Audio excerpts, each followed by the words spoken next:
Hello friends, welcome to இந்த Press Kitchen. நம்ம channel நீங்கள் ஃபஸ்ட் டைம் பார்க்குறீங்கன்னா ப்ளீஸ் மறக்காம சப்ஸ்கிரைப் பண்ணிக்கோங்க. மறக்காம பெல் ஐகானை ப்ரெஸ் பண்ணி ஆல் பட்டனையும் கொடுத்துக்கோங்க. வாங்க வீடியோக்குள்ளே போகலாம். இது ஈவினிங் போல் எடுத்த விலாக் தாங்க. ஈவினிங் பார்த்திங்கன்னா மழை வர மாதிரியே இருந்துச்சு. சரி ஓகேன்னு சொல்லிட்டு மதியம் போலமே பார்த்திங்கன்னா கோலெல்லாம் போட்டுட்டு அண்ட் பீஸ்ஃபுல்லாக சாமி கும்பிட்றதுக்கு உண்டான எல்லாமே ப்ரிப்ரேஷன் எல்லாம் பண்ணி வச்சுட்டேன். இந்த மாதிரி உருளி டெக்கரேஷன் உங்களுக்கு பிடிக்குமான்னு மறக்காமல் சொல்லுங்கள். அண்ட் பால்கனியும் பார்த்திங்கன்னா இப்படி தான் நீட்டாக வந்துட்டு மெயின்டைன் பண்ணிகிட்ருக்கேன்.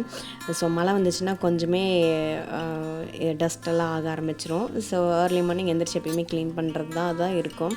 அண்ட் ஈவினிங் போல் பார்த்திங்கன்னா பெரிய டாஸ்க்கு வீட்டில் இருக்க உமன்ஸ்க்கு பார்த்திங்கன்னா டிஃபன், லஞ்சு, பிரேக்ஃபாஸ்ட்டு இந்த மாதிரி தான் நம்மளுக்கு மிகப்பெரிய ப்ரெஷரே ஆகும்.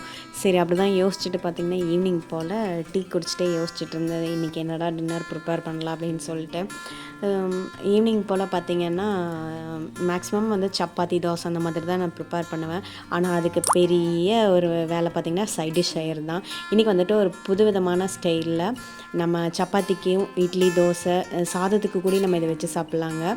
பூனே ஸ்டைலில் கேப்சிகம் பொட்டேட்டோ கறி வந்துட்டு எப்படி செய்யலான்றதை வந்துட்டு நம்ம இன்றைக்கி பார்க்கலாம். அதுக்கு தேவையான இன்க்ரீடியன்ட் பார்த்திங்கன்னா ஒரு பொட்டேட்டோ வந்துட்டு நம்மளுக்கு தேவையான அளவுக்கு இந்த மாதிரி தோல் சீவி எடுத்துக்கோங்க. நான் இன்றைக்கி 3 பொட்டேட்டோ வந்து எடுத்திருக்கேன். நல்லா பொடி பொடியாக வந்துட்டு கட் பண்ணிக்கோங்க. கட் பண்ணிவிட்டு பார்த்திங்கன்னா ஒரு பாத்திரத்தில் நல்லா வந்து வேக வச்சிடலாம். தோல் நல்லா சீவி போட்டு வேக வச்சிங்கன்னா இனிமேல் நல்லா டேஸ்ட்டாக இருக்குங்க. இல்லை நீங்கள் தோலோடு போடுறதா இருந்தாலும் வந்து போட்டுக்கோங்க. அண்ட் கொஞ்சமாக கல்லுப்பு வந்துட்டு சேர்த்துக்கோங்க. நல்லா அந்த உருளைக்கிழங்கு வந்து மூழ்கிற அளவுக்கு வந்துட்டு தண்ணி ஊற்றிட்டு நல்லா மீடியமான ஃப்ளேமில் நல்லா வேக வச்சிடலாங்க. இந்த கிரேவி பார்த்திங்கன்னா ஒரு 15 to 20 மினிட்ஸ்குள்ளேயே நம்மளுக்கு இந்த ஒர்க்கு முடிஞ்சிரும். அப்புறம் தாளிப்புக்காக பார்த்திங்கன்னா பெரிய வெங்காயம் பாதி வந்து பார்த்திங்கன்னா பொடி பொடியாக கட் பண்ணிவிட்டு பாதி ஸ்லைஸாக கட் பண்ணியிருக்காங்க. நான் ஒரு பழுத்த தக்காளி பார்த்திங்கன்னா நல்லா பொடி பொடியாக சாப் பண்ணி வச்சுருக்கேன். அண்ட் இந்த இதில் வந்து பார்த்திங்கன்னா கிரேவிக்கு எந்த ஒரு மசாலாவும் நம்ம வந்து அரைக்க போகிறதில்ல.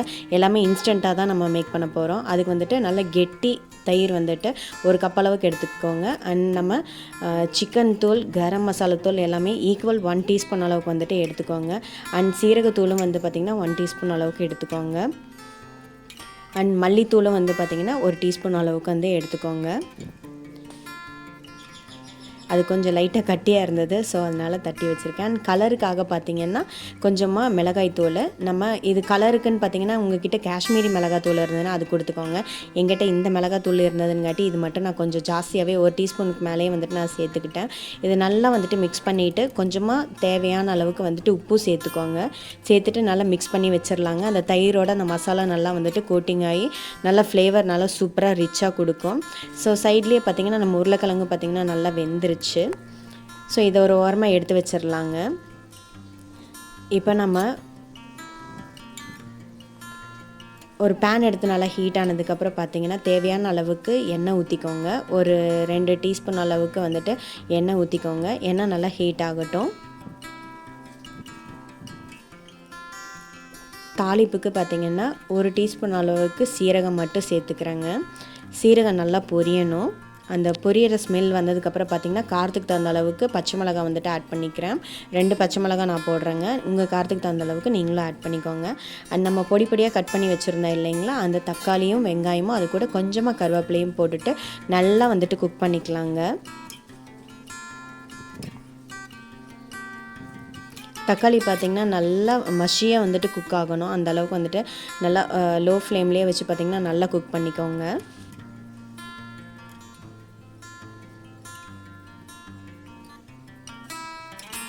இப்போ தக்காளி நல்லா வெந்துருச்சுங்க.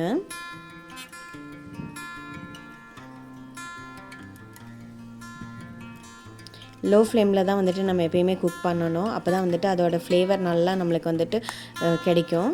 ஸோ இப்போ நம்ம ஆல்ரெடி வேக வச்சுருந்தோம் இல்லைங்களா, இந்த உருளைக்கிழங்கு மட்டும் லைட்டாக வந்துட்டு அரிச்சு எடுத்து போட்டுருணுங்க. தண்ணியோட வந்துட்டு ஆட் பண்ணாதீங்க. அந்த தண்ணி வந்துட்டு வெளியும் ஊற்ற வேண்டாம், நான் சொல்கிறேன். இப்போ அந்த உருளைக்கிழங்கு கூட அந்த தக்காளி வெங்காயமெல்லாம் நல்லா கோட்டிங் ஆகிற அளவுக்கு நல்லா மிக்ஸ் பண்ணி விட்டதுக்கப்புறம் நம்ம ஆல்ரெடி மிக்ஸ் பண்ணி வச்சுருந்தோம் இல்லைங்களா, கர்டும் மசாலாவும் போட்டு அந்த கர்ட் மிக்ஸ் வந்து பார்த்திங்கன்னா உள்ளே நம்ம ஆட் பண்ணிடுறோம். அந்த உருளைக்கிழங்கு தண்ணி வந்துட்டு வேஸ்ட் பண்ணாமல் இந்த கர்ட் மிக்ஸ் பண்ண அந்த பாத்திரத்தில் பார்த்திங்கன்னா நல்லா கலக்கிட்டு ஊற்றிக்கிட்டிங்கன்னா நல்லா வேகிற அளவுக்கு வந்துட்டு தண்ணி நம்மளுக்கு கிடச்சிரும். ஸோ இந்த மசாலா கோட்டிங்கெல்லாம் பார்த்திங்கன்னா அந்த உருளைக்கிழங்குல நல்லா இறங்குற அளவுக்கு பார்த்திங்கன்னா நல்லா மிக்ஸ் பண்ணி விட்டுறலாங்க. நல்லா தளன்னு கொதிச்சிட்ருக்கு.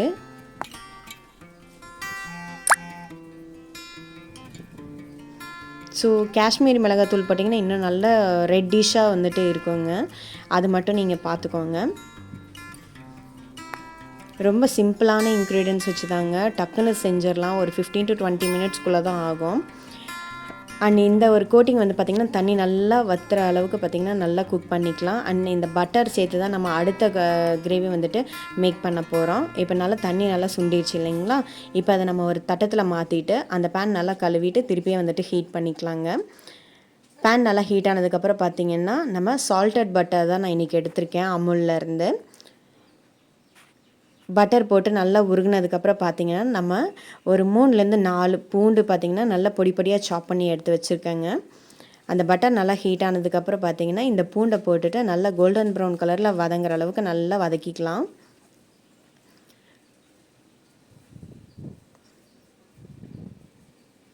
ஏன் இது நம்ம 2 ப்ராசஸாக பண்ணுறீங்கன்னு பார்த்தீங்கன்னா, இது நம்ம டிஃபன் பாக்ஸ் ரெசிபியாக வந்துட்டு கொடுத்துட்டோம்னா நல்லா ஃப்ரெஷ்ஷாகவே இருக்குங்க. இந்த சப்பாத்தி கூட போட்டு கொலன்னு ஆகிற மாதிரியெல்லாம் ஆகாது. அண்ட் இது கூட இன்னொரு ஸ்பெஷல் ஐட்டம் பார்த்திங்கன்னா, நம்ம நீலவாக்கில் கட் பண்ணியிருந்தோம் இல்லைங்களா? அந்த வெங்காயமும் அது கூட கொஞ்சம் கேப்சிகம் பார்த்திங்கன்னா நீலவாக்கிலேயே வந்துட்டு நம்ம இது கட் பண்ணி வச்சு சேர்த்தோம்னா நல்லா செம டேஸ்ட்டாக இருக்குங்க.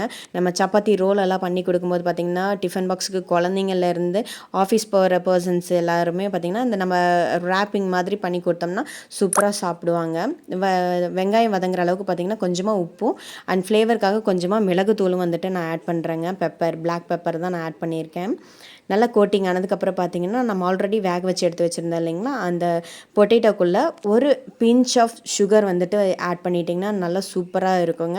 பூனே ஸ்டைலில் பார்த்திங்கன்னா இந்த மாதிரி தான் செய்வாங்க. நான் ஆல்ரெடி 2-3 வீடியோ ரெஃபரன்ஸ் பண்ணி தான் நான் இது செஞ்சேன். செம்ம டேஸ்ட்டாக இருந்ததுங்க. அண்ட் வெங்காயம் நல்லா ஒரு ஆஃப் குக்கிங் ஆனதுக்கப்புறம் பார்த்திங்கன்னா இந்த ஆல்ரெடி நம்ம வேக வச்சுருந்த பொட்டேட்டோவையும் போட்டுட்டு நல்லா ஒரு கிண்டி விட்டுக்கலாங்க.